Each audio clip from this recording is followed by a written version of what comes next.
ng letter of assessment from BIR, makukulong na ba ako? Oh, relax lang Ma'am Jessa. Hindi porket naka-receive ka ng LOA, may violation ka na.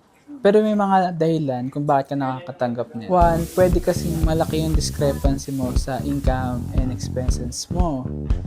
Two, taon-taon ka lang nagde-declare ng negative. Pero, nagdadagdag ka ng mga branches. Late ka mag-file or pwede din minsan, swertihan lang. Naselect ka ni Bea random. Ganun pala yun. Grabe, kahit pa na maingat ako, pwede pa rin ako ma-audit, no? Oo naman.